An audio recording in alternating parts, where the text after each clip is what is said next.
রাধে রাধে। কে যেন বলছে গোপাল সোনাকে দুধ গঙ্গা জল দিয়ে স্নান করা। আমি তো উপরেই ঘুমাতে যাই আর জুসি নিচেই থাকে। প্রতিদিনই যখন ওই ভোরের আলোটা বেরোয় তখন জুসি দরজায় গিয়ে ধাক্কা মারে। এটাও প্রতিদিনই করে। আর সেই দরজার ধাক্কাতে ঘুমটা ভেঙে যায়। আজকেও সেরকমই করেছে জুসি। যখন দরজাটা প্রচণ্ডভাবে ধাক্কা মারছে তখন আমার ঘুমটা ভেঙে গেল।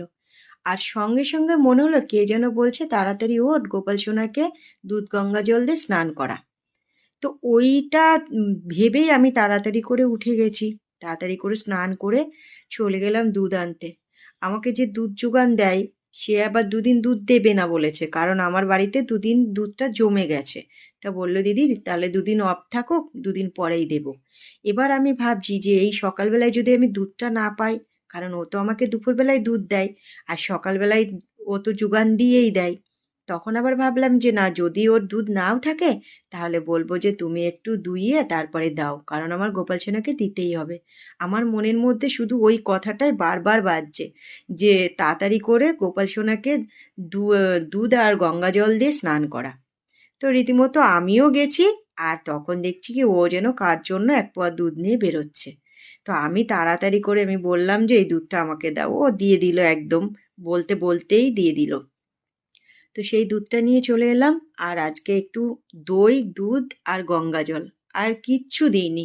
কারণ অন্য অন্য দিন তো এটা ওটা দিই। আজকে আমাকে বলছে, ও কে যেন বলছে যে দুধ আর গঙ্গা জল দে। তো আমি সেই কাঁচা দুধ, গঙ্গা জল আর তার সাথে একটু দই, এই তাছাড়া আর আজকে কিচ্ছু দিইনি।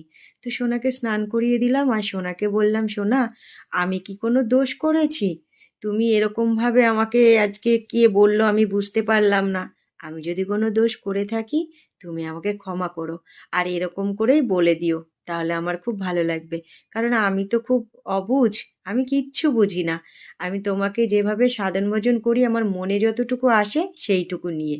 তো আজকে তিন ভাইকেই নিয়ে চলে এসেছি স্নান করানোর জন্য।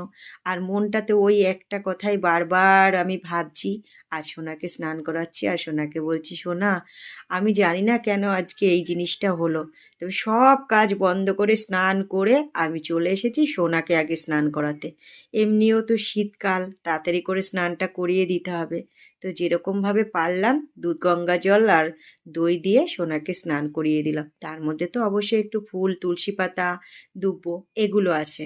তাছাড়া অন্য দিন যেভাবে স্নান করাই সেভাবে আর আজকে করিনি, শুধু দুধ, গঙ্গা জল আর দই দিয়ে করিয়েছি। এদিকে এই ছোট সোনাদেরকে তো ওখানে বসিয়ে দিয়েছি আর বড়বাবু এখানেই রয়েছে। কারণ ছোট সোনাদেরকে ওখানে